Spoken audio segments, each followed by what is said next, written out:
J'ai dit bonsoir comme ça à toute la plateforme. Les Mao, les Chao, tous ceux qui sécurisent le live et qui partagent pour qu'ensemble on puisse édifier nos semblables. Frère, chers frères, on a beaucoup d'estime pour le président et à lui, je peux dire, on a donné notre confiance à 100%. Voilà pourquoi nuit et jour, on est prêt à se dresser contre tous ceux qui sont contre l'évolution de la Côte d'Ivoire à travers les actions de ce grand président-là. Mes chers frères, vu l'actualité et l'agissement des politiciens même, je me demande est-ce que on n'est pas, on n'a pas sauté des étapes? Ou bien est-ce qu'on n'est pas vite allé même? Pourquoi j'ai dit ça? Et je vais me répéter encore. On ne peut pas construire une grande nation sans son peuple. Mais quand ce peuple-là même n'est pas préparé, ça devient problématique. Oui, il est bien de construire des infrastructures et tout. Il est bien de vouloir assainir la vie même de cette population-là. Et tout ça, je lui dis pourquoi? Parce que je prends l'exemple tout court.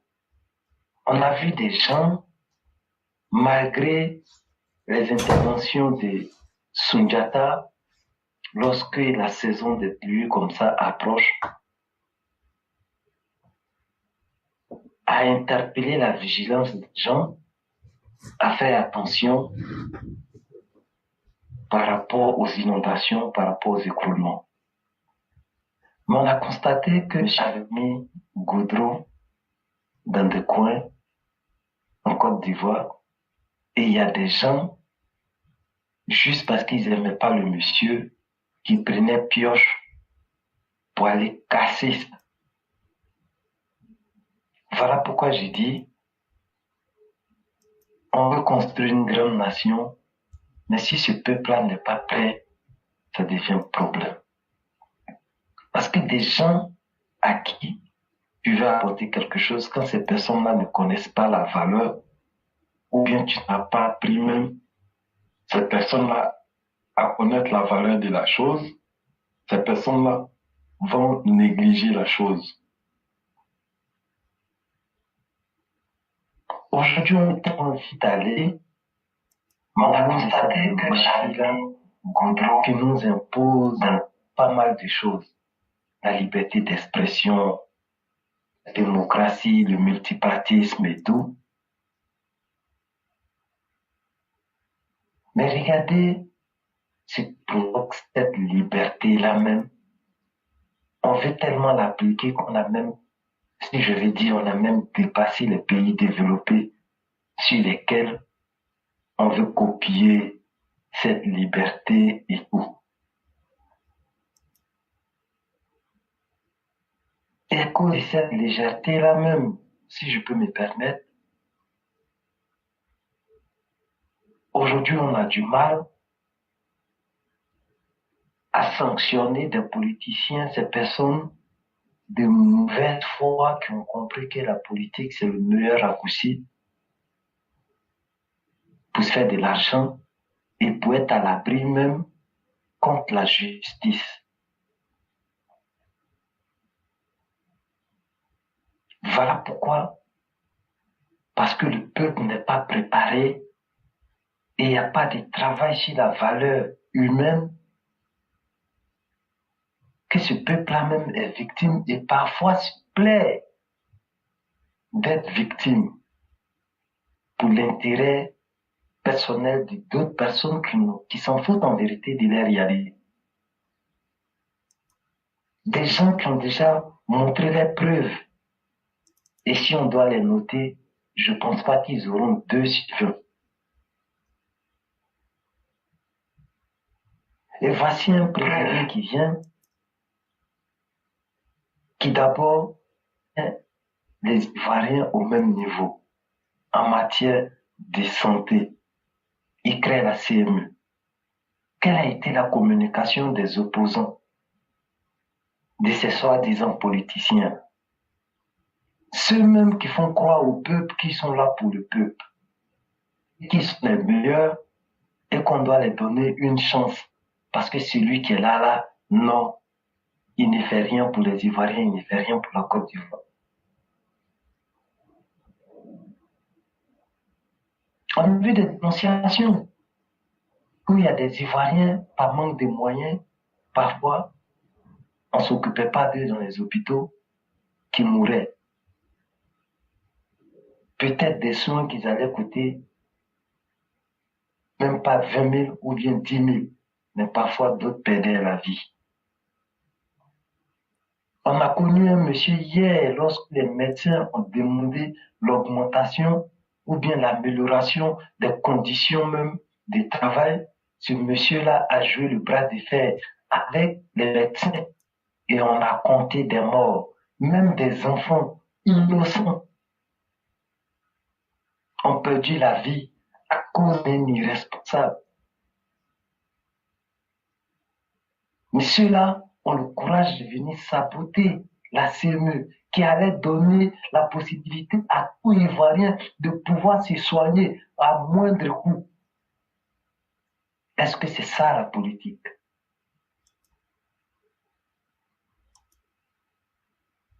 Est-ce que c'est ça la démocratie?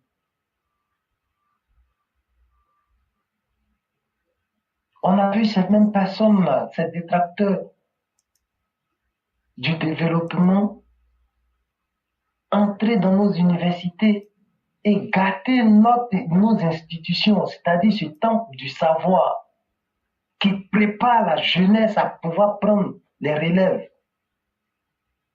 Comme on le dit, tout pays, l'espoir de tout pays se repose sur sa jeunesse. Et ceux-là ont préféré délabrer nos écoles et aboutir même cette jeunesse qui est l'espoir de demain, la CME. Et on les donne toujours la part belle à travers des compromis politiques, à travers des arrangements politiques. Alors que ceux-là même en face ne proposent rien à cette population-là. Alors pourquoi ils font la politique? Alors que ceux-là même, s'ils se font appeler politiciens et qu'ils sont là pour le peuple, quel est le travail sur la conscience humaine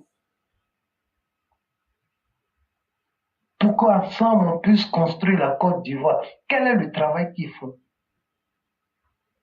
Ils ne proposent rien comme programme de gouvernance, comme programme de société, et en même temps, ils ne sont même pas là pour aider ces personnes-là à travers le travail d'éveil de conscience. Voilà pourquoi je me dis, est-ce qu'on est trop vite allé? Est-ce qu'on n'a pas sauté des étapes?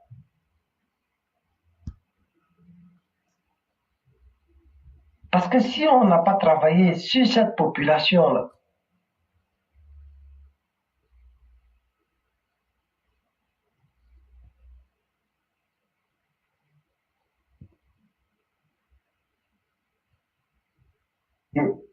quel est le travail qu'on fait sur cette population-là? Je sais que ceux d'en face n'ont rien à proposer et ça, c'est leur démarche même. Tant que ce peuple est ignorant qu'on peut utiliser le peuple des fins personnelles et non pour le bonheur du peuple. Ça, c'est eux les démarches. Et il faut ça pour eux, pour qu'ils existent sur la scène politique. Parce que sur le côté intellectuel, sur le côté programme, sur le côté vision, ils ne peuvent pas s'hasarder sur ce terrain-là. Mais si on vient gouverner un pays c'est pas le bien matériel seulement qu'on gère. On gère sa population. On prépare sa population.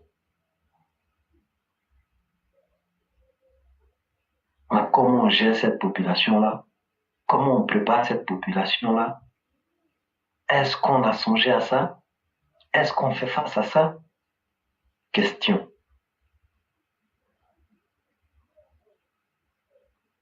Voilà pourquoi, à cause de cette ignorance, où ceux d'en face ont abruti la population, on voit des prisonniers, des criminels imposer les conditions.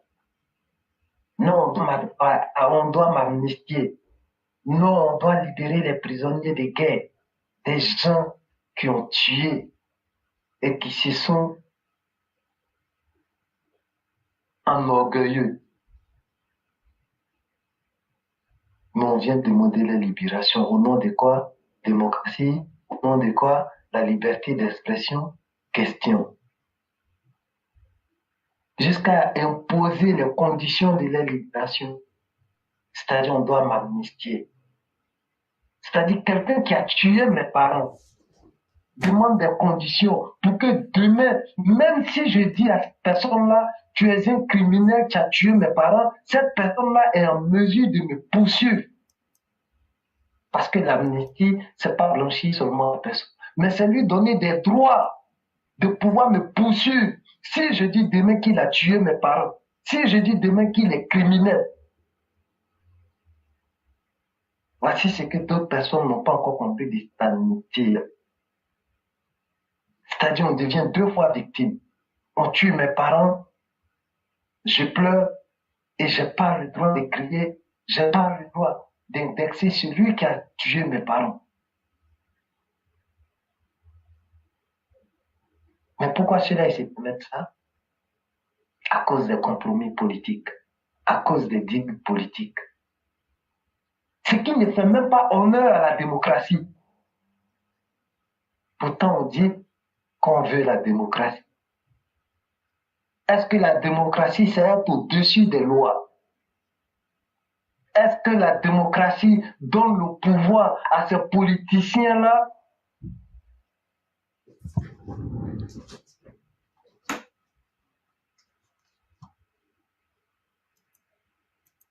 Question.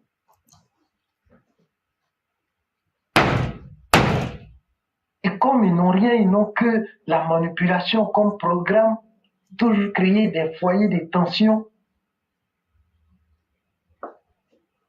les retours donnent encore l'énergie à ceux qu'ils avaient abouti hier, soi-disant fait ci.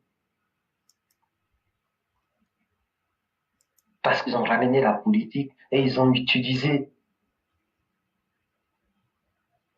ces syndicats estudiantines comme parti politique, comme base politique. Mais dans quelle nation développée l'université devient base politique?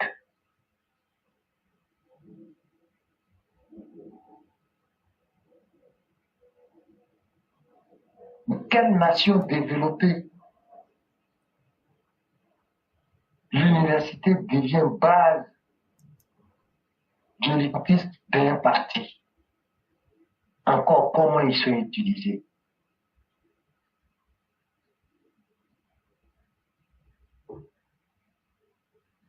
Aujourd'hui, ceux-là, ils peuvent marcher parce qu'on veut tellement prôner la liberté, la démocratie.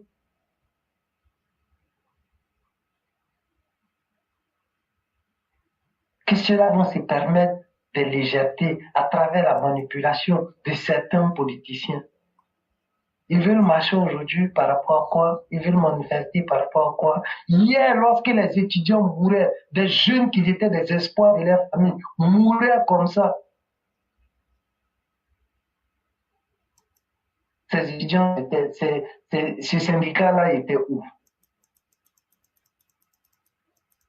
Hier, lorsque les professeurs étaient payés, mais parfois nos frères avaient du mal à valider les années parce que ces professeurs-là prenaient les salaires et venaient enseigner dans les pays développés, doubler encore les salaires. Ces étudiants ont réclamé quoi en ce moment?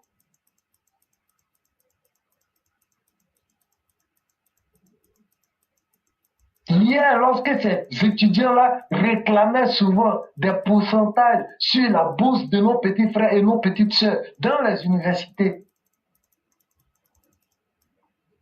ces syndicats-là faisaient quoi? Ils ne vont rien faire parce que c'était eux-mêmes qui étaient les racketeurs.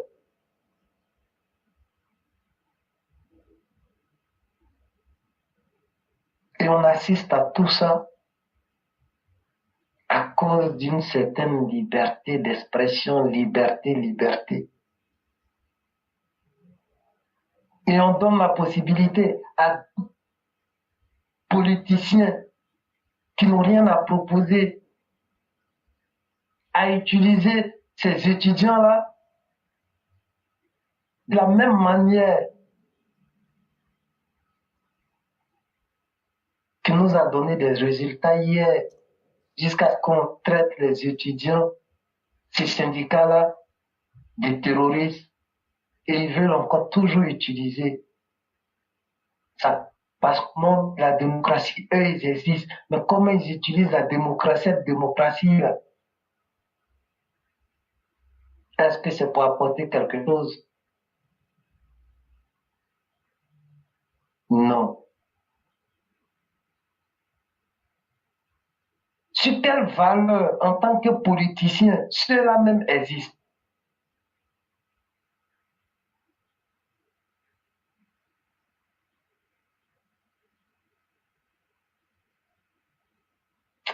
Monsieur le Président, vous êtes en train de construire. Mais on dit toujours l'histoire, il n'y a rien de nouveau si l'histoire ne fait que se répéter. Peut-être de différentes manières, mais il n'y a rien de nouveau si Hier, on a vu comment ils ont géré l'héritage du premier président de la Côte d'Ivoire. Après combien d'années on a pu trouver un digne héritier?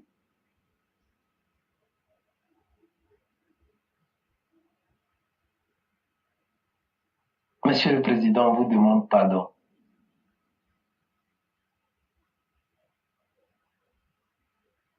Il ne faudrait pas que l'histoire se répète.